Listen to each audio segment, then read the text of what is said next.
À 6h14, nous ouvrons le kiosque d'Europe 1. Thomas Soto. Le kiosque d'Europe 1 et toutes ses plumes, Marion Calais pour les régions, Jean-Philippe Ballas pour la presse internationale, Axel de Tarlet pour la une de l'Écho et Eva Rock devant la télé. Bonjour à tous. Bonjour Thomas.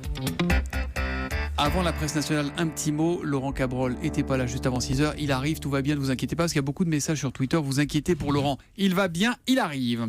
Ce matin, on commence donc avec la presse nationale. Comment éviter les poisons du quotidien ? Non, une d'aujourd'hui en France, ce matin, le journal ne propose pas un petit guide pratique pour aider François Hollande et Manuel Valls à tenir le coup face aux frondeurs. C'est bien de conseils sur les produits ménagers et sur les cosmétiques qu'il s'agit. Sinon, sans surprise, eh bien, il est beaucoup question de la motion de censure. Et alors là, à chacun sa vision des choses. Le Figaro voit le PS se fracasser à un an de la présidentielle. Libération, dans l'incapacité des frondeurs à déposer une motion de gauche, voit un échec calculé, justement pour éviter une fracture, je vais y arriver, du Parti Socialiste. Et justement, d'aujourd'hui, on apprend que Valls a été sauvé par les amis d'Aubry. Il manquait 2 voix aux frondeurs. Or, aucun proche de la maire de Lille n'a signé. L'humanité ne décolère pas et donne la parole à Philippe Martinez, numéro 1 de la CGT. Passons à la vitesse supérieure contre la loi travail, dit-il. Une loi que Myriam El Khomri assume à 100% dans Direct Matin. Alors, lassé de voir les réformes françaises se fracasser les unes après les autres, La Croix regarde ce qui se fait ailleurs et titre « Comment font nos voisins ?» Ainsi, en Espagne, les lois impopulaires sont passées rapidement et pas lors des derniers mois d'un quinquennat. En Italie, Matteo Renzi, le Premier ministre, a pu s'appuyer sur sa légitimité politique qui fait défaut à l'exécutif chez nous. Bref, quand on regarde la presse ce matin, on se dit qu'il vaut mieux être patron des Bleus que patron du gouvernement. Ainsi, l'équipe met Didier Deschamps à la une avec ce titre « La force tranquille ». Et ce qui est drôle, c'est que la force tranquille, c'était bien sûr le slogan de campagne de François Mitterrand en 1981. Marion Calais, quelles sont les 3 unes qui ont attiré votre attention dans la presse quotidienne régionale ? Eh bien, celle du Télégramme d'abord. Alors que de nouvelles manifestations sont prévues aujourd'hui, le quotidien s'interroge ce matin. Qui sont les casseurs qui sévissent en Bretagne ?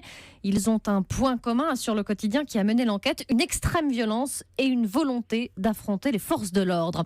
Dans le courrier Picard, image d'un gros grêlon vraiment impressionnant. Tous les Hauts-de-France étaient placés hier en vigilance orange et effectivement, ce sont des orages impressionnants qui ont touché la région. La preuve donc dans le courrier Picard. Nord Littoral nous présente de son côté ce matin une des stars du jour sur la croisette. Il y aura Lucchini, il y aura Binoche et il y aura Brandon Lavieille, 18 ans. Il monte aujourd'hui les marches pour le film Maloute de Bruno Dumont, récit de l'aventure incroyable d'un petit gars de Calais dans Nord Littoral ce matin qui va se payer une place aux côtés des plus grands. C'est pas mal, retenez ce nom, donc Brandon Lavieille. L'histoire du jour, c'est une façon originale, Marion, de lutter contre le gaspillage alimentaire. Rien ne se perd, tout se transforme et se mange. Ouest France reprend à son compte ce matin la célèbre phrase de Lavoisier avec l'initiative de Braise Phoenix à Rennes, une entreprise sociale qui depuis le début du mois d'avril organise 3 fois par semaine la collecte des invendus dans 3 supérettes du centre-ville. Pâtes, céréales, viande, légumes ou poissons.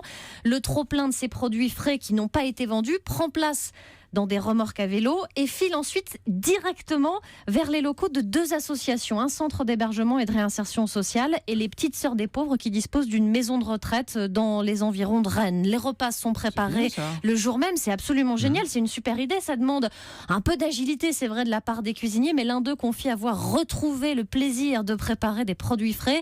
Aujourd'hui, Braise Phoenix espère pouvoir étendre sa tournée à d'autres supérettes pour peut-être pouvoir aider plus d'associations.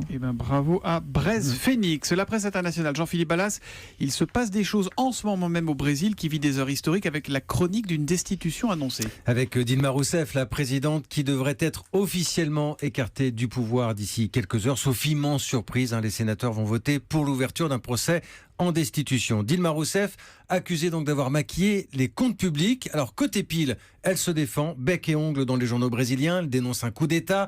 Sur les réseaux sociaux, je suis allé voir tout à l'heure, son compte Twitter indique ce matin qu'elle est toujours présidente. Et d'ailleurs, ces derniers messages ne font pas du tout allusion à la crise en cours. Mais côté face, les médias brésiliens racontent que Dilma Rousseff a déjà fait ses cartons, elle a retiré les photos de famille de son bureau. Elle devrait être remplacée maintenant par son allié d'hier, devenu son ennemi, le vice-président Michel Temer, qui fera l'intérim. Mais ce qui frappe surtout, les amis, quand on regarde un peu les articles là-bas, c'est que manifestement, les Brésiliens, en ce moment, ils n'attendent plus de sauveurs, ils n'attendent pas de personnages providentiels. Pour l'instant, au moment où je vous parle, l'ambiance est plutôt calme à Brasilia. Il est un peu plus d'1h du matin là-bas. Il n'y a pas de rassemblement passionné comme on a pu en voir ces dernières semaines entre les pros et les anti-Dilma. Et l'image maintenant que les télévisions vont guetter, c'est celle du départ éventuel de la présidente. Alors soit discrètement en catimini, soit au contraire à la Dilma tête haute entourée de tous ses partisans. En tout cas, ce sera une image pour l'histoire. Voilà, et on retournera et on ira en direct à Rio tout à l'heure avec notre correspondant Charles Carrasco. Ce sera dans le journal de 7h sur Europe 1. Axel de Tarlet, Carlos Ghosn négocie le rachat de 30% de Mitsubishi Motors, c'est-à-dire dans les Échos. Exactement, et Carlos Ghosn qui assouvi ainsi ses rêves de grandeur, puisque c'est Nissan en fait. Nissan, donc Carlos Ghosn est le président, c'est Nissan qui négocie le rachat de 30% de Mitsubishi. Alors, ce qui en ferait le premier actionnaire, hein. Donc Nissan serait le premier actionnaire de Mitsubishi. Il pourrait devenir à la fois patron de Renault, de Nissan et de Mitsubishi. Exactement. Ah oui, et Mitsubishi, c'est quoi? C'est 1 200 000 voitures par an. Donc c'est l'équivalent de Citroën, hein, pour vous donner une idée. Ouais. Sauf que si l'opération aboutit, ça va propulser encore plus haut cette alliance, parce que si on ajoute les voitures de Renault, les voitures de Nissan, les voitures de Avtovaz, qui est la filiale russe de Renault qui produit la Lada, plus Mitsubishi, vous arrivez à 9 700 000 voitures, cette alliance. Et là, eh bien, ça voudrait dire que Carlos Ghosn colle complètement au top 3, puisque c'est quoi le top 3? C'est Toyota qui produit, donc Renault, Nissan, Mitsubishi, ça fait 9,7. Le numéro 1 mondial, c'est Toyota qui est à 10 millions. Le numéro 2, General Motors, à 9,9 millions. Le numéro 3, c'est le groupe Volkswagen à 9,8. Ah oui, et vous avez Renault, Nissan, Mitsubishi, 9,7. Et c'est très important dans cette industrie d'être gros, parce qu'évidemment, vous avez des économies d'échelle. Vous savez que Renault développe des véhicules en partenariat avec Toyota, donc chapeau quand même pour ce groupe, et chapeau pour Carlos Ghosn. Renault, c'était un petit constructeur français isolé il y a 20 ans. Aujourd'hui, il colle complètement aux géants mondiaux. Il n'y a qu'un seul danger, un seul risque dans tout ça, c'est que toute cette architecture un peu compliquée ne repose que sur les seules épaules de Carlos Ghosn. Eh ben oui, parce qu'aujourd'hui il est patron de Nissan, il est patron de Renault, il sera peut-être patron de Mitsubishi demain, mais il n'est pas éternel, Carlos Ghosn. Et le jour où il s'en ira, est-ce qu'on n'aura pas un patron japonais, et est-ce que le pouvoir ne risque pas de basculer à Tokyo, au Japon? Bon, puis ce qui est rassurant pour lui, c'est qu'il va pouvoir avoir une troisième rémunération. Et voilà. C'est pas sûr qu'il dirige. Alors c'est pas sûr que l'opération se fasse et qu'ensuite il soit nommé PDG de Mitsubishi. Mais enfin, il a l'influence. C'est ce que ça sent quand même, cette histoire. Hein. Voilà. Mais en tout cas, voilà, c'est une réussite quand même pour Renault. Grâce à Axel de Tarlet, que vous avez entendu pour la première fois de cette alliance Renault, Nissan et Mitsubishi pour en faire un géant mondial. C'est à suivre.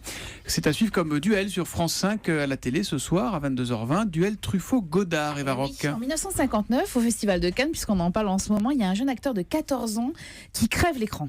Tes parents disent que tu mens tout le temps. Non, je mens de temps en temps, quoi. Des fois, je leur dirais des choses qui seraient la vérité, ils ne me croiraient pas, alors je préfère dire des mensonges. Et il s'appelle Jean-Pierre Léaud, il devient l'acteur fétiche de François Truffaut. Cette année, exactement, au moment de la clôture. C'est l'acteur fétiche de François Truffaut qui remporte avec Les 400 coups, qui est son premier film, le prix de la mise en scène. Un an plus tard, il y a un autre premier film qui arrive sur les écrans, c'est celui de Jean-Luc Godard, À bout de souffle, aidé d'ailleurs par François Truffaut. Et c'est à la fois deux personnalités, deux hommes qui vont donner naissance à la nouvelle vague, et puis la naissance surtout d'une forte amitié. Alors jusqu'en mai 68, parce que là, ils sont encore à Cannes et les discours divergent un peu. La radio donne des nouvelles. Heure par heure, on annonce que des usines sont occupées, que telle et telle ferme, que le train ne marche plus. Maintenant, ça va être les métros, les bus. Alors si on annonce toutes les heures et le festival de Cannes continue, eh bien c'est franchement ridicule. On parle solidarité avec les étudiants et les ouvriers, et vous me parlez travelling et gros plans. Vous êtes on l'entend moins bien à la fin, mais il dit vous êtes des cons, et c'était Jean-Luc Godard évidemment. Truffaut dans le premier temps, évidemment. Alors c'est le début un peu de la rupture entre les deux hommes. Alors avant la grande dispute, on est en 1973 et Truffaut sort La Nuit américaine. Vous savez, c'est l'histoire des turpitudes d'un tournage, mais en même temps il raconte en fait dans ce film sa vision du cinéma. Et alors c'est l'époque où on s'affronte par courrier, pas par tweet rancunier, et Godard lui écrit alors son mépris pour cette vision du 7e art. J'ai vu hier La Nuit américaine. Probablement personne ne te traitera de menteur. Aussi je le fais. Et la réponse de Truffaut la réponse de Truffaut arrive dans une lettre de 20 pages qui est devenue célèbre. Écoutez. Je me contrefous de ce que tu penses de La Nuit américaine, qui ne correspond ni à ton idée du cinéma, ni à ton idée de la vie. Comportement de merde sur un socle. La réponse, elle est restée fameuse dans toute l'histoire du cinéma. Ami un jour, ami pas toujours. Exactement. Mais et d'ailleurs, ils ne se sont pas réconciliés puisque Truffaut est mort avant même qu'ils se revoient et qu'ils se reparlent. J'ai adoré ce documentaire parce qu'en fait, c'est à la fois l'histoire de presque 30 ans de cinéma français, l'histoire quand même de deux intellectuels qu'étaient Godard et Truffaut, et puis ça vous donne évidemment envie de vous plonger dans toute l'œuvre de ces deux cinéastes, même si à choisir, je préfère Truffaut. Et j'avais envie de finir en musique. On retourne au Festival de Cannes, c'était en 95, avec un hommage à un des plus beaux films de Truffaut qui était Jules et Jim, et il y a deux comédiennes qui chantent ça. On s'est connus, on s'est reconnus, on s'est perdu de vue, on s'est perdu de vue, on s'est retrouvés, on s'est réchauffés, puis on s'est séparés, chacun pour soi. Vanessa Paradis et Jeanne Moreau. Vous préférez Truffaut? Un peu comme Axel de Tarlé, mais lui c'est le jardinier. Alors c'est sur Duel, c'est sur France 5 et c'est à 22h20.